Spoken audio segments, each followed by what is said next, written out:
Hello, fellow Libras.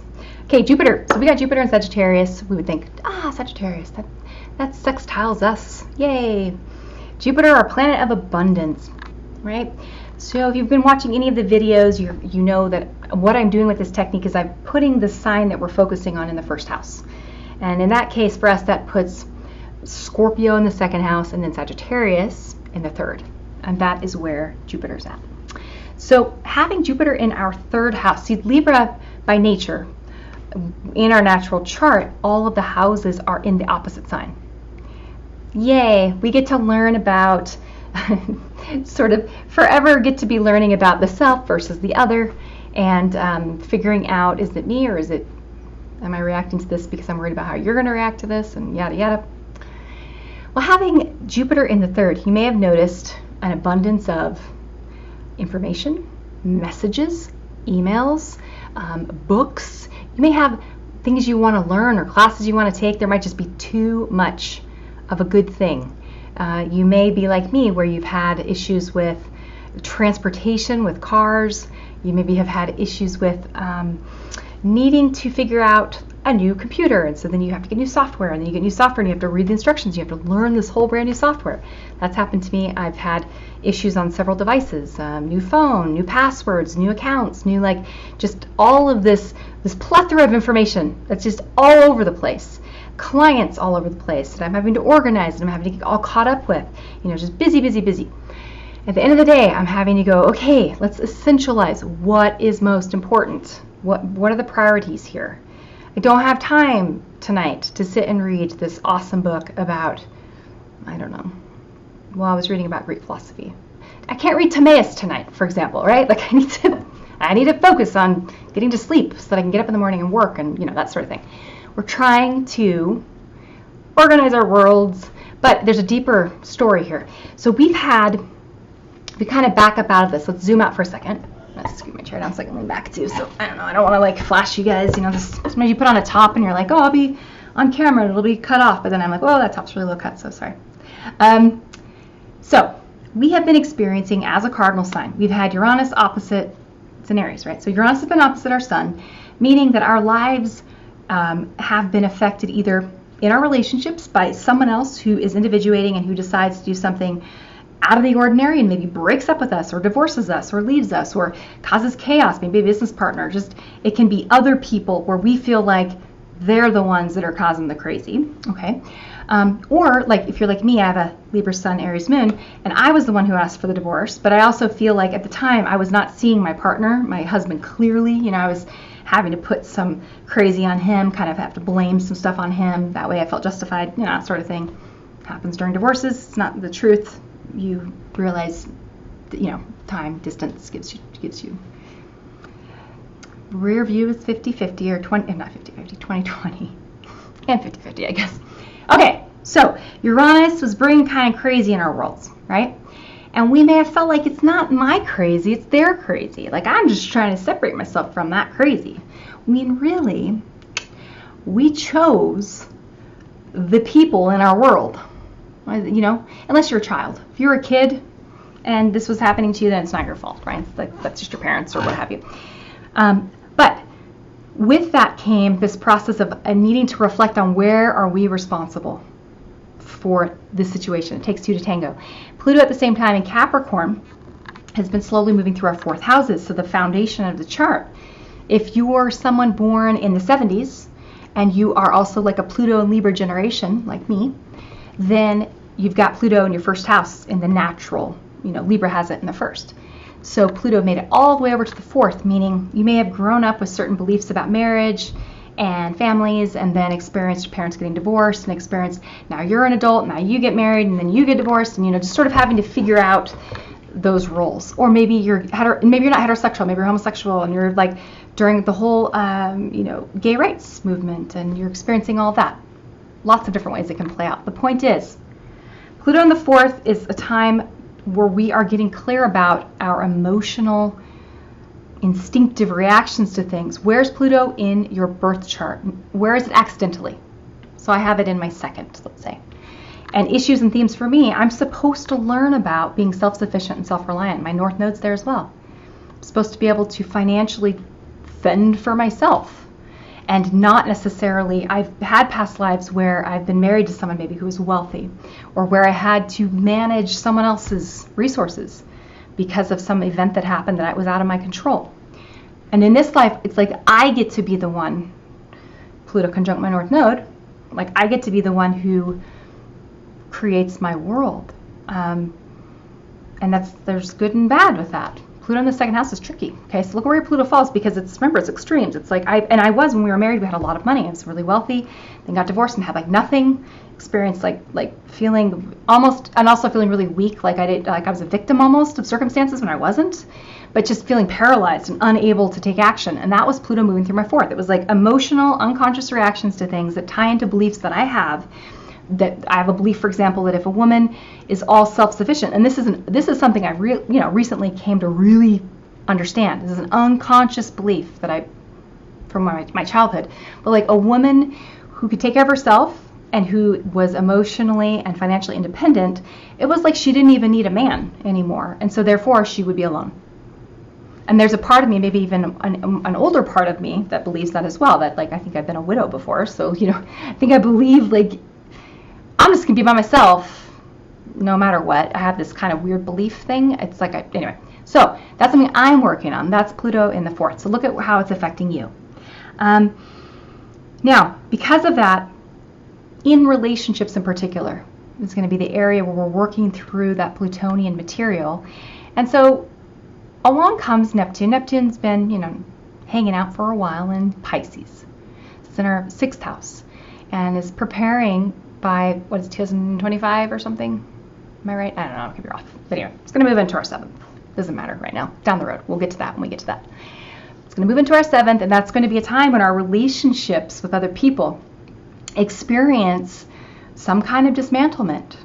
Now, that doesn't mean that we're all going to be getting divorces, right? It's like learning about, hopefully at this point, we've gotten closer to understanding that interpersonal relationships with another person will never heal you, will never make you whole. They will never complete you, ever.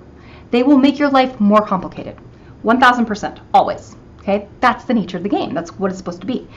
So I feel like Neptune, once it moves into our seventh, we'll be learning about any fantasies that we have about what relationships should be, and we're going to be learning also about the spirit and the God in other people, as well as our relationship to the divine, our relationship to, like, what is it I'm here to do with this one life of mine? Does my life have meaning? Does my life have purpose? And wanting to be married to that purpose, and to be married to something that has deep, profound meaning. That's beyond relationships that are social or romantic or interpersonal, that are wonderful and needed and necessary, of course, but like even the bigger themes.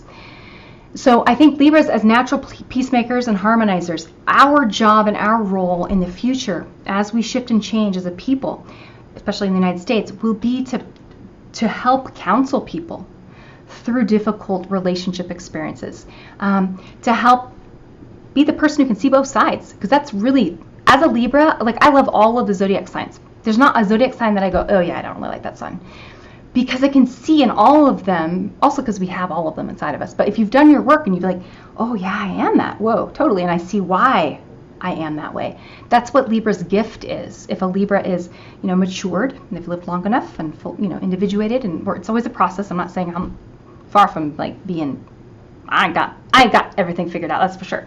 But I'm good at where I'm at. I'm good where I'm at, right? Better than I was. So, okay, Libras. So Jupiter, having Jupiter kind of join this party, which has been one that's been like our relationships have been rethought. People, us really needing to take ownership in our lives for the relationships we've had with people that were maybe we entered relationships that weren't right for us from the very beginning, and maybe we were keeping the peace, maybe we weren't speaking up, maybe we weren't being authentic about where we were at, right?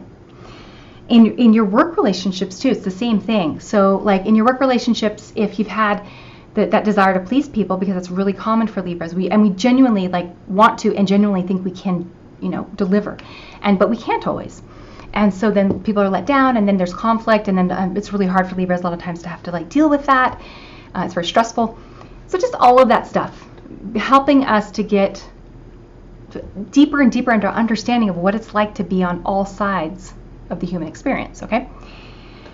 Jupiter in the third is going to bring opportunities to learn some skills right now. It's going to bring like messages. It's going to bring ideas. You're going to feel like, I want to share as well the ideas that I have. Like, I'm super curious right now. I don't know if it's shown up for you like that. And also wanting to teach people. I'm back loving shooting content. I've missed doing this for a really long time. And I've been able now with my schedule. My health is awesome. I'm feeling better. And so I have the energy to be able to fit this in with my readings as well. So where is it in your life that you've learned maybe some things that you can share with other people that would be beneficial to others? And also, what matters? Like, what is important? Do you really need to be playing Fortnite? Especially if you're an adult. I'm wondering about you. Do you really need to be, I don't know, whatever, maybe Fortnite's important. Maybe you have like do they have that like on that one website? Twitch, is that what it's called? Sorry, I'm so dumb with stuff. It's like, sometimes I feel really young and sometimes I feel really old. The gaming thing, like, anyway, maybe if you do that for a career, then hey, awesome, good on you. What are you wasting your time on though? Where are you getting scattered and where you got like all over the place? The deeper, I feel like for us right now, this is really good. It's a good time as well spiritually. If you're a spiritual person, if you appreciate prayer, I believe in all kinds of, hey, seen some pretty amazing things happen in my life. I personally have experienced like personally miracles that I'm like, how did I survive that? Okay, so I don't know. There's something about this experience that has a lot more. There's more than meets the eye. Okay. So, okay. Figuring out, I guess my bottom line here, I'm gonna, and it's funny because sometimes when I'm working with an archetype, I like move into the archetype and I become it, and right now I'm like being all scattered and having a hard time concluding. So let me conclude by saying Jupiter in the third is going to bring you ideas. It's going to bring you, it's going to help you with brainstorming. Great for brainstorming. Great time for lots of paperwork, like things you have to fill out, things you have to write down. Messages you have to respond to, that type of thing. That's annoying, but it's to help you clarify, does this stuff matter to me? Because soon Jupiter moves into your fourth in Capricorn, and that's a time of maturation. You're going to be working on, like with in particular, your responsibilities as an adult. Like I want to buy a house, so that's a big goal of mine. So I know next year is going to be a big year where I will really be focusing on getting all my ducks in a row, etc., right? And then Jupiter moves into our natural fifth house, and we'll be forming a nice trine from Aquarius, which is a time that's more liberating. We'll also have Chiron. So we've had Chiron. Chiron's been in Pisces in our sixth.